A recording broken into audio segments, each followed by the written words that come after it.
Welcome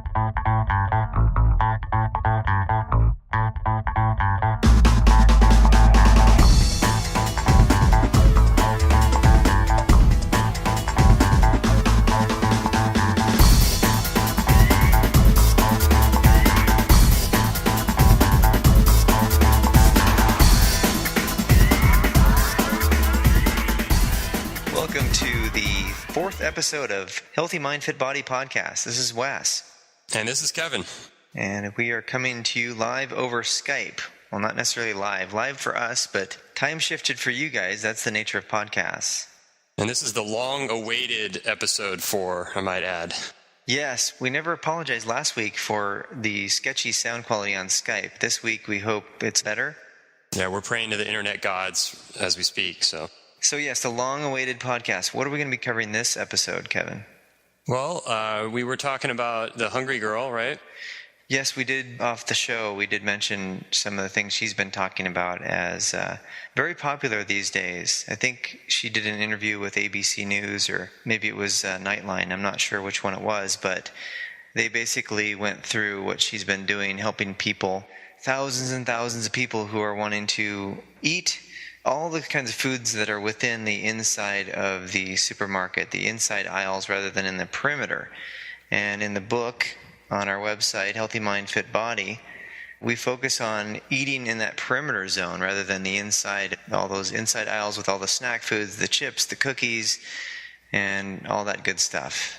I don't think the message that she was sending is really about health so much as trying to manage an unhealthy diet in moderation. Don't you think? Right, because in the video that we were watching, she stayed, like you said, in the aisles, and they were picking up a lot of packages of potato chips and analyzing which chips were better than others. And I think that's kind of the wrong angle to approach it at. If you're trying to lose weight or stay fit, you don't want to look at which potato chips are the least unhealthy. Instead, like you said, stay around the perimeter, get the whole foods instead of the processed stuff. And that's the big problem right now, is that most people are buying all the processed stuff. But it tastes so good, man. It tastes so good. I mean, I just ate a bag of Doritos this morning. Oh, yeah? Did you wash that down with a Dr. Pepper? Or? I did, because Dr. Pepper is my favorite. But before I ate the bag of Doritos, I actually had half a box of Cheerios. You see. Oh, well, there you go. So you went from healthy to... But I use skim milk, which is the important thing, because saturated fat is bad for you, you see. Right. Isn't that right? Isn't that what they tell us? Especially, fat is the devil, of course. And saturated fat is horrible. I mean, once you drink it, you can just feel your arteries hardening. Yeah, exactly. But it's so good. Yeah, well, that's the thing, is we've been fed all this bad information, and some of that comes down to, and I'll talk about the Hungry Girl a little bit more, but these companies that make the cereals, I mean, they've got the USRDA bought and paid for. The Cheerios and stuff is considered healthy as long as it doesn't have the extra sugar. It's fine, right? Hey Kev, I should mention to you that I've been corresponding via email with Nabisco, and so we might be able to get them as a sponsor, and I don't think that we should probably bring this up anymore. Because those Keebler elves... Yeah, we might want to keep that on the down low. I mean, you're kind of giving away our secret there. Yeah, it's one of the secrets, right? So all these companies, these snack food companies and stuff, are inundating the Hungry Girl with all of their products so that they can get kind of her seal of approval on the box. And what was it? The All brand, I think, is the one that's got it on there now. But this is Hungry Girl approved, or she thinks this is great, something like that. So naturally, all the people that are listening to her pitch will be buying that product, supposedly. That's what they think. Right. But the point of all this is to have the right nutritional information, and we do mention this in the bonus audio that you can get from the website. If you just put your email address in there and get on the newsletter list too, you can listen to that opening audio that we have describing the 3 pillars to a healthy mind, fit body, basically. which are expanded on in the book itself. But the main component, of course, before you even start going shopping, you have to kind of have the right nutritional information. And there's a whole bunch of people out there saying a whole bunch of different things. And one of the main things is that fat is kind of bad. That fat is like twice as many calories. And therefore, if you look at this calorie theory of weight loss idea, you have to minimize calories. So naturally, you would want to eat a lot less fat because it's double the calories. But is that the right sort of thinking to have about this issue of nutrition? Not really, unless you want to walk around, all day kind of feeling hungry and craving all kinds of bad foods. For the most part, fat is good for you. I mean, there's some fats you definitely want to avoid. I mean, you want to look for the partially hydrogenated oils and things like that are added to foods that are not so good for you. But as far as eating fat, that's a big part of my diet. And I know you eat a lot of fat too, Wes, right? I do, yes. I try to minimize my carbohydrate intake, and I get probably around 50% of my calories from fat. And it was interesting because as I went from being diagnosed with type 1 diabetes back in 95, I was advised by dietitians and the diabetes specialists even to keep on with my high-carb, low-fat diet that I thought was really good for me.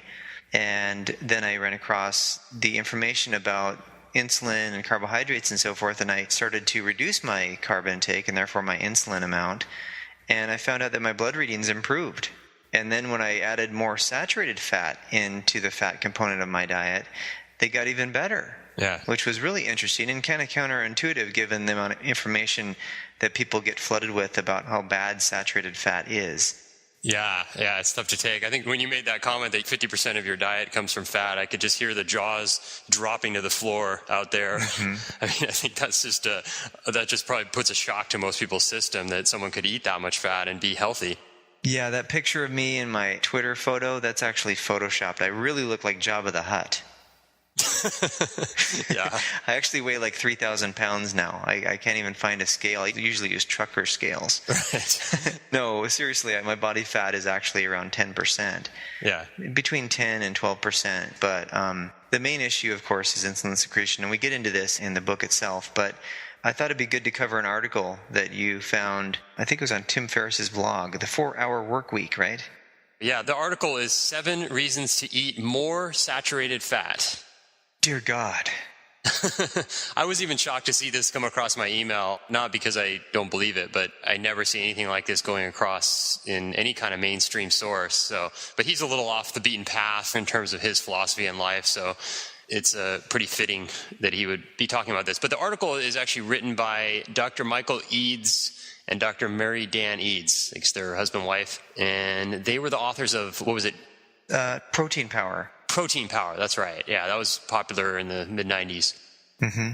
Basically emphasizing that protein is a good thing too, as well as fat. So it seems that the whole industry of agriculture and nutrition is geared towards keeping people satiated with carbohydrates as their main energy source. And this has led to the epidemic of obesity that we have. In addition to some other factors, the mental, psychological side of eating habits and dealing with the conflicts within yourself about, what you should eat versus what you are eating, that kind of thing. Yeah. But this might as well be retitled The 7 Deadly Sins of Eating Saturated Fat for most people. Yeah. So it's important to dispel the myths that are involved in this, right? Yeah, it's the exact opposite of what most people believe. And now we're getting to the point where it is a little more mainstream to talk about fat being a good thing, eating fat being a good thing. Mm-hmm. So that's kind of starting to come apart. But this idea that saturated fat is just horrendous for your health is still out there, and it's prevalent in mainstream sources. And that's just not true. And there's so many reasons. And this article does a really good job of giving you all the benefits of eating saturated. Not just that it's not bad for you, but it's actually beneficial. And people are missing out on so many things when they avoid saturated fats. Yeah, just to go down the list here, just the high points, because it is a fairly long article. Number 1 is improved cardiovascular risk factors. This is in line with the blood reading improvement that I had, triglyceride levels and HDL cholesterol. The surrogate marker for insulin levels, which is triglyceride to HDL cholesterol ratio. So that's improved. And they're saying that the addition of saturated fat to the diet reduces the levels of a substance called lipoprotein that correlates strongly with the risk for heart disease. And then the research has shown that when women diet, those eating the greatest percentage of the total fat in their diets as saturated fat lose the most weight.